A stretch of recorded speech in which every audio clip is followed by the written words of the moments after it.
Hola, hoy te vamos a enseñar todo lo que tenés que saber sobre el uso y las propiedades del cemento de contacto utilizado en la reparación de calzados. Bienvenidos.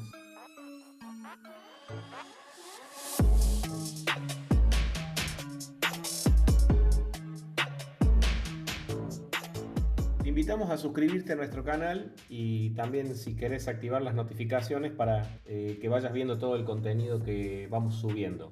Esto es sobre reparación de calzados y algunos otros artículos relacionados. Muy bien, uno de nuestros mayores aliados en el taller de reparación de calzados es el cemento. Hicimos un video que te lo podemos sugerir ahora para el uso del PVC o el pegamento para PVC. Hicimos también sobre el cemento instantáneo o los cementos con cianoacrilato y ahora hacemos entonces un video específicamente sobre el cemento de contacto, uno de los más comunes, uno de los más utilizados. El cemento de contacto es entonces lo que vamos a explicar a continuación. El cemento de contacto entonces tiene diferentes marcas o nombres comerciales. En eso no vamos a entrar porque depende mucho el lugar donde estén viendo este video. Van a encontrar, hay muchas marcas y diferentes modelos o viscosidades. Lo que vamos a explicar es que tienen una numeración. Esa numeración significa, en este caso 180, es una de las más altas. Y eso significa la fuerza que tiene el pegamento. Entonces, mientras más alta la numeración, más fuerte va a ser el pegado. Para trabajos de aparado, pegado de plantillas o cosas que no hacen mucha tracción, podemos utilizar número 90, número 50, y para todo lo que es reparación que va a ser mucha fuerza, que necesitamos que quede bien firme, podemos utilizar, si conseguimos esta numeración, 180, que es una de las más altas. Entonces esto es lo que tiene que ver entonces con los tipos de cemento de contacto. El color lo vemos aquí, es un color miel, color puede ser amarillento, en algunas otras marcas es más verdoso también, pero no es transparente como habíamos visto el PVC. Este ya tiene un color. Vienen con y sin tolueno. El tolueno es un evaporante, que eso es para apurar el secado. Normalmente la mayoría de los que se venden comercialmente para la reparación de calzado tienen tolueno, por eso hay que utilizarlo en lugares ventilados, en lugares con buen aire para que no nos haga mal. Así que bueno, este es el cemento y vamos a mostrar un poco algunas de las superficies que podemos llegar a pegar y cómo se aplica. El cemento de contacto lo vamos a utilizar en muchas superficies, principalmente porosas.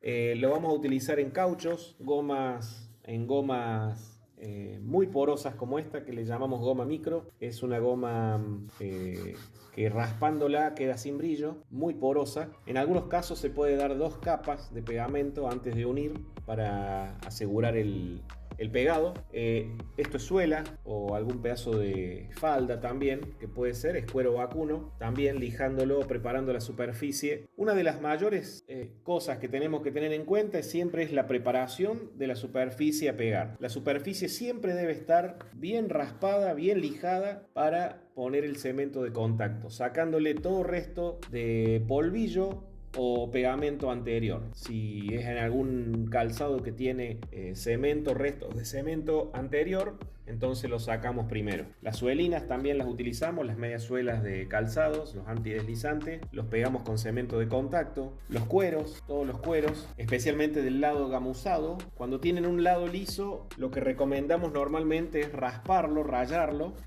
bien, para que entonces el pegamento, si lo voy a aplicar sobre esta superficie, agarre bien. Si no, lo tenemos que pegar efectivamente del lado de atrás.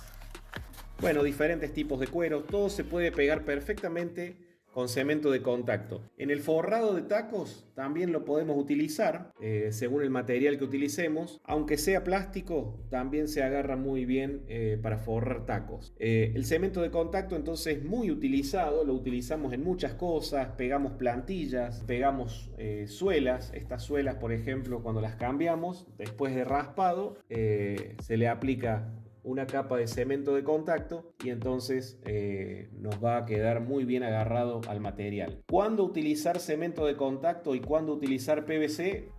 La respuesta sería cuando vemos algún indicio de que hay plástico o algún tipo de material brillante al momento de raspar. En ese caso recomendamos utilizar PVC. Vamos a ver cómo utilizarlo. En este caso se puede aplicar con pincel o algunos utilizan también algún destornillador, alguna superficie plana, y lo aplicamos cubriendo bien la superficie. Recuerden que cuando es poroso le podemos poner dos capas. Una vez que seca le podemos pasar otra capa más. Bien, una vez que secaron, esto es simplemente a modo ilustrativo, una vez que secaron las superficies, unos 10 minutos, 15 minutos, entonces unimos sin mover, unimos y nos va a quedar perfectamente adherido, con mucha fuerza. Esto endurece mejor en 24 horas, entonces la dureza mayor la vamos a lograr al otro día, digamos, de realizar el trabajo. Podemos prensar también, eso puede ayudar un poco más a que quede más sólido. Un secretito que les puedo dar para terminar es que si se olvidaron, si pusieron en ambas superficies y se lo olvidaron hasta el otro día y después lo quieren unir y no se adhiere porque ya el pegamento se secó demasiado, pueden activarlo con pistola de calor o con alguna temperatura, puede ser sobre una hornalla, porque el cemento de contacto se activa nuevamente aunque se haya secado más tiempo de lo adecuado. Y entonces volvemos a unir y vamos a utilizar el cemento aunque ya esté seco. Muy bien, eso es un poco lo que les puedo contar sobre el cemento de contacto. Cualquier consulta, sugerencia o cualquier agregado lo pueden hacer en los comentarios y vamos a estar con mucho gusto, vamos a contestar todo lo que podamos. Muchas gracias y hasta la próxima.